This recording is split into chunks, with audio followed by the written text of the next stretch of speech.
Hey everyone. So, one thing that I wanted to talk about, which I find really interesting and throughout my life has been correct, is that if you want to truly be successful, you must do what most people do not do.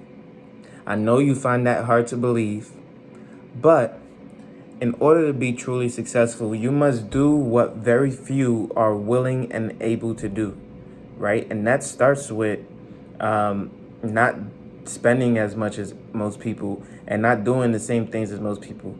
Let me give you an example. So the first example is um, me. I go and cook every single day before I go to work. And maybe on Fridays I won't eat out. And I know I bring this up often, but here's the kicker.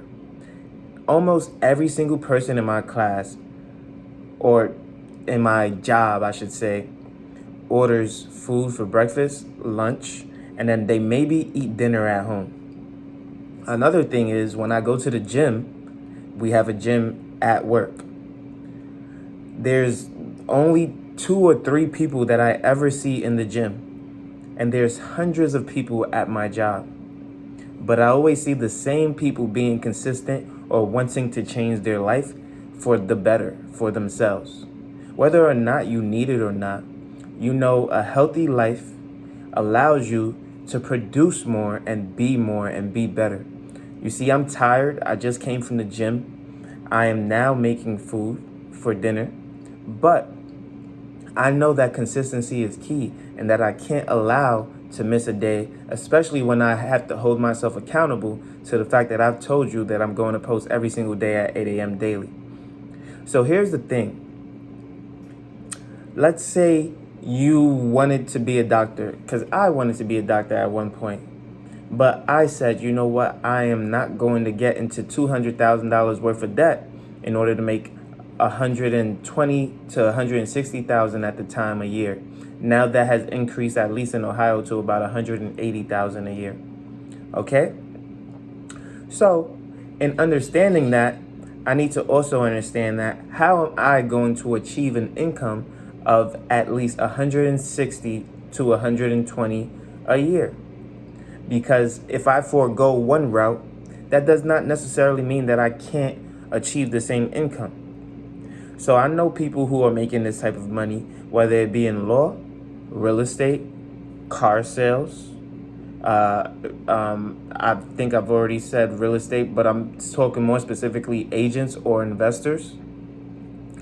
And so you see a lot of these are sales-based driven industries or professions that require more than a 4-year degree, right? And then, of course, you have your computer scientists who only need 4 years or even just a certification, and you can make 100,000 a year.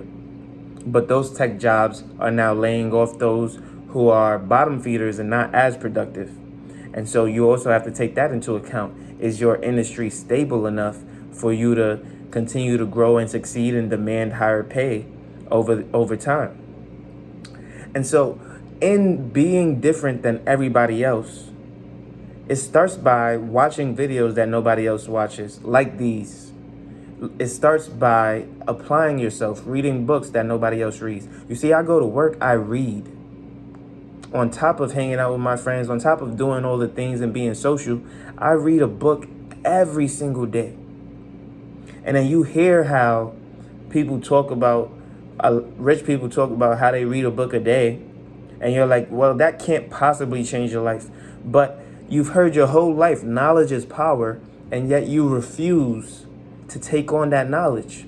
But here's the thing, we cannot study for things that we don't love or even like or have an interest in. You see, I've been wanting to get my basement done, get it remodeled. I've been giving you videos about contractors here and there. But guess what? I can go on YouTube and figure out all this stuff. But instead, I watch finance stuff on real estate. I watch stuff about the stock market all the time. It fills me up with joy. But anything to do with construction, I simply dislike it. It is hard for me to sit through a 15-minute video of construction work. So we need to find what we are comfortable with watching for 3 hours, 4 hours, 6 hours, 7 hours, reading for 3 hours, 6 hours, 7 hours without getting bored of it, because we simply love it. And when you have that love factor involved in what you're doing that can potentially earn you a lot of income, then you can diversify and make a channel, a YouTube channel, or write a book, or put that in music, or put that in a journal or something that will earn you a profit. But it all starts with you finding out what you're good at and how to maximize your earnings. You see, I look at all these famous people who have a lot of money and I say, well, that type of life is truly unobtainable for most people. However, the kicker is that if you want to obtain that, you just need a lot of eyeballs to watch you. And so I decided to go into content creation. A lot of eyeballs to watch you, so I decided to go into music. You see, unless you're selling a high ticket item like a car or a home, you need to get volume. So it's either you produce something with volume or with high prices in order to reach that sector, that number that you are looking for.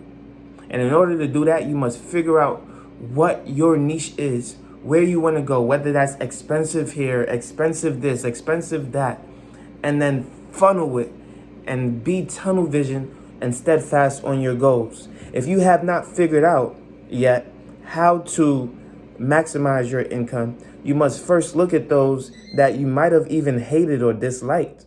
And you then say, how do I accomplish that? You see, when people were avoiding taxes, when the rich were avoiding taxes, I said, how do I do that? Not, oh my goodness, why are they avoiding taxes? When I saw football players making $35 million a year, I said, ooh, that's way more than what someone will make in their whole life. But how do I make 35 million? And then I said, you know what? 35 million is a large number to grasp. So my mind instantly switched to, how do I make half of that? Maybe 17.5 million. And then I said, I'm still not figuring out how I can make 17.5 million. So I said, how do I make about 8 million a year? And then I realized the average person, let's say you make 60,000 a year from 20 to, I don't know, 65. And maybe you get compound interest of 10%. And maybe you only put in 10 to 15,000 of that into an investment. You might earn $4 to $5 million in your entire lifetime. Okay, so to get to 8 million, I'm going to need to double that. I'm going to need to make 100 to 120,000 a year. A doctor could easily achieve that by making even 7,000 a year.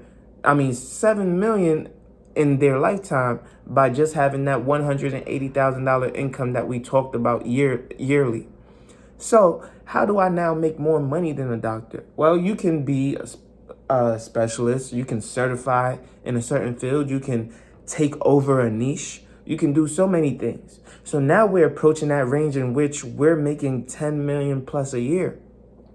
But it all starts with identifying what can you do to maximize your potential, maximize your income, maximize your life, maximize the goals that you may have for yourself.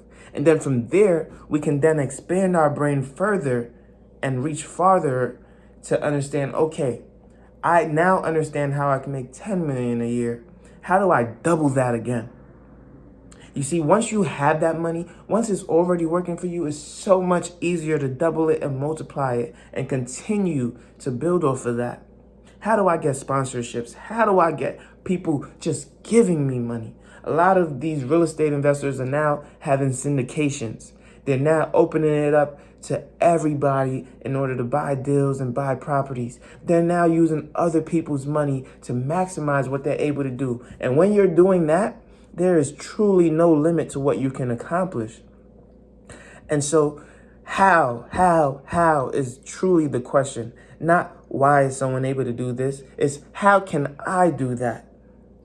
And when you understand that, you will maximize your earnings potential. If you like this video, make sure you leave a like, comment, and subscribe. You know I post every single day at 8 a.m. daily on YouTube and Rumble, and I can't wait to see you on the next one. Peace.